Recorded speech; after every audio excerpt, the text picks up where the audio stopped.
আসসালামু আলাইকুম, কেমন আছেন সবাই? আশা করি ভালো আছেন। আচ্ছা, জিম করলে নাকি মানুষ হার্ট অ্যাটাক করে মারা যায়। এই একটা টপিক নিয়ে আমাদের আ মাঝে বেশ কিছু আলোচনা সমালোচনা চলছে। চলুন এই বিষয় নিয়ে আজকে কিছু কথা বলব। আ প ওয়ার্ল্ড হেলথ অর্গানাইজেশন WHO বলেছে প্রতি বছরে বিশ্বে ১৭.৯ মিলিয়ন মানুষ শুধুমাত্র হার্ট অ্যাটাকজনিত কারণে মারা যায়। তার মধ্যে গত বছরে ২০২৪ সালে বাংলাদেশে প্রায় ১৮,৫০,০০০ মানুষ শুধুমাত্র হার্ট অ্যাটাকজনিত কারণে মারা গিয়েছে। এই বিশাল অঙ্কের মানুষ মারা গিয়েছে হার্ট অ্যাটাকের কারণে। কেন এত হার্ট অ্যাটাক হচ্ছে?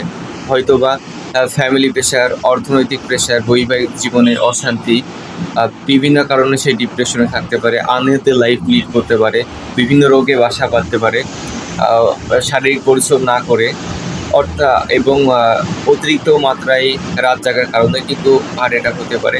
সমস্ত কারণ মিলিয়ে কিন্তু একটা মানুষ হার্ট অ্যাটাক করে। তবে প্রতি বছর যে এত বিশাল অঙ্কের মানুষ হার্ট অ্যাটাক জনিত কারণে মারা যাচ্ছে, এই বিষয়ে কিন্তু আমরা আসলে জানি না। আর কখনো কিন্তু আলোচনা সমালোচনা করি না যে এতগুলো মানুষ পুরো বিশ্বে এবং আমাদের দেশে মারা যাচ্ছে। এইগুলো নিয়ে আমরা কখনোই আলোচনা সমালোচনা করি না। কিন্তু প্রতি বছর আপনার হাতে গোনা ৬ থেকে ৭ জন মানুষ জিমে গিয়ে স্ট্রোক করে মারা যায়। এই বিষয়টা নিয়ে কিন্তু আমরা সারা বছরই আলোচনা এবং সমালোচনা করে থাকি। কী কারণে? আসলে জিমে গিয়ে কিন্তু কেউ মারা যায় না। আসলে যদি কেউ ইনহ্যান্স ইউজ করে, অর্থাৎ স্টেরয়েড ইউজ করে, বা তার জিম করছে, তার পাশাপাশি আনহেলথি লাইফ লিড করছে, অতিরিক্ত মাত্রায় ওয়েট লিফটিং করছে, যেটাকে বলা হয় জিমের ভাষায় ইগো লিফটিং করছে, বা আপনার মানসিক টেনশনের ভিতরে আছেন, আপনার অতিরিক্ত মাত্রায় প্রেশার বেড়ে গেছে, ওই টাইমে আপনি জিমে এসে ওয়ার্কআউট করছেন, সেক্ষেত্রে আপনার প্রেশারের পরিমাণটা আরও বেড়ে যাওয়ার ফলে কিন্তু আপনার স্ট্রোক হতে পারে।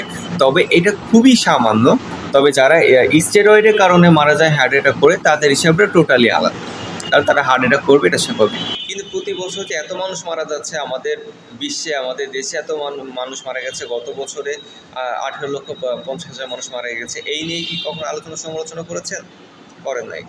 তাহলে এই বিষয়টা আমাদের বুঝতে হবে যে আমরা আমাদের মানসিকতা সবসময় নিচের দিকে থাকে, বাট ওপরের দিকে থাকে না। জিম করলে যে হার্ট অ্যাটাক করবে এই চিন্তাভাবনা, এরকম বাজে চিন্তাভাবনা মাথা থেকে বের করে দিবেন। আপনি পরিপূর্ণ ডায়েট ফলো করবেন, ওয়ার্কআউট করবেন, রাতে পরিপূর্ণ ঘুমাবেন, টেনশন ফ্রি লাইফ লিড করবেন। আশা করা যায় আল্লাহর রহমতে মৃত্যুর আগ পর্যন্ত আপনি সুস্থ থাকবেন। সবাই ভালো থাকবেন, সুস্থ থাকবেন। আসসালামু আলাইকুম।